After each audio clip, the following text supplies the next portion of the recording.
Okay.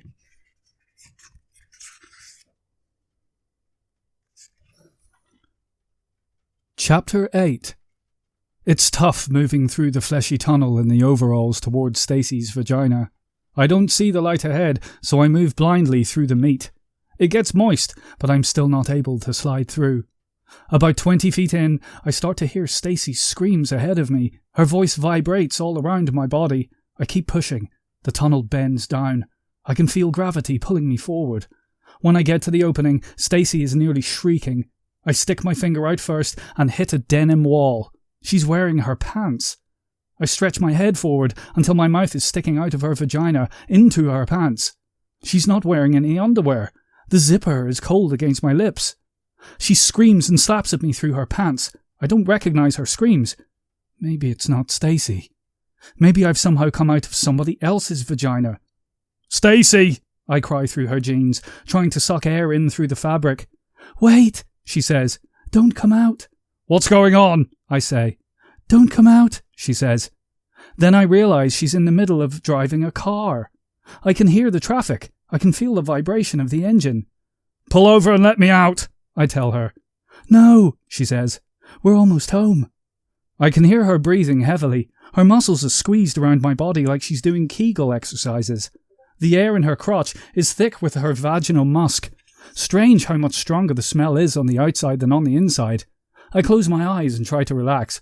My body all cut up and sore. My head swollen and bruised. My hangover now hitting me at full strength. All I want to do is sleep. Sorry, 1 second. Stacy parks and gets out of the car, walking bow-legged up the sidewalk, holding one hand around her humongous pregnant belly and pushing my head back into her crotch with the other. When she gets into the house, she unzips her pants and I'm able to breathe fresh air. The morning sun comes in and blinds my eyes.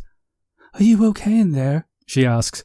I see her hair draped down over the opening, like she's trying to peek inside to see me. "No," I tell her. I watch the floor as she walks to the couch, pulls off her pants and sits down. She screams as I crawl out of her, probably going to give her some kind of infection with those dirty overalls trailing mud and grit inside of her. Once I'm halfway out, I push off on the edge of the couch and land face first on the hardwood floor. She pulls away from me until my legs and feet slip out. I look back at her and she's holding her crotch, writhing in pain. "You okay?" I ask. When I get closer, she wraps her arms around me and kisses me. "I thought you were gone," she says. Her eyes teary at me. "I waited forever." "I'm sorry," I say. She looks at the boots and overalls I'm wearing. "Where did this come from?" "From inside of there." "It fucking hurt," she says, punching me softly in the chest.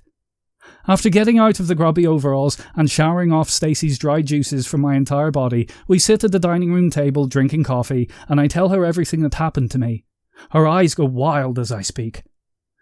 "There's a whole world inside me," she says, proud of herself. "Well," I say, "the world isn't really inside of you, but the doorway to the other world is inside of you." "No, you don't understand," she says. "The world really is in me. It's just really small." She nods her head with a big smile.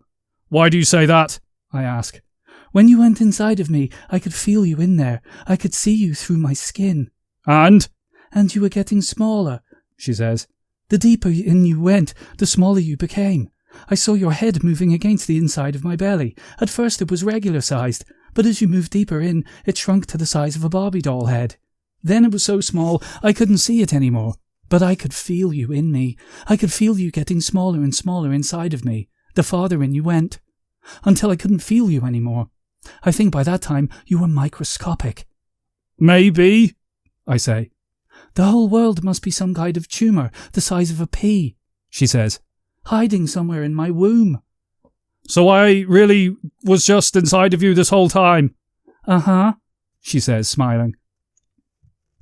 "That girl you saw," Stacy said, eating a piece of cinnamon toast. "Did she have slimy horns?" "I don't know," I say. "It looked like she had bunny ears." "Maybe she was my imaginary friend from when I was a kid," she says, "all grown up." "I didn't get a good look at her," I say. "I wish I could remember her name," Stacy says. My memories of her seem more like a dream. I don't remember it hurting when she came in and out of my vagina. She was more like a genie coming out of a bottle. A ghost? Yeah, she says. She must be the ghost that I hear inside of me. She did move a little funny, I say. But she didn't look like a ghost. Who knows what ghosts look like, Stacy says. The skeleton has turned to a thick film on our bedroom floor. You ruined my blanket, she says to me, bundling up the fluffy blanket stained with skeleton juice. I don't apologise. Why do you think it melted like that? Who knows, she says. Maybe it just wasn't suitable for this world. It looked like it was doing fine before I smashed its head in, I say. Maybe that's just the way people from the womb world die, she says. We watch the puddle of corpse for a while. Are you going to call in sick today? I ask. No, she says. Can't. Let's get some sleep then, I say. Luckily, neither of us have to go into work until the afternoon. We curl up in bed together, without a blanket. She wraps me in her arms like a teddy bear, the way she always does, and falls asleep against my forehead. My hand is squished against her belly, probably pressing into the clouds of the tiny world inside of her.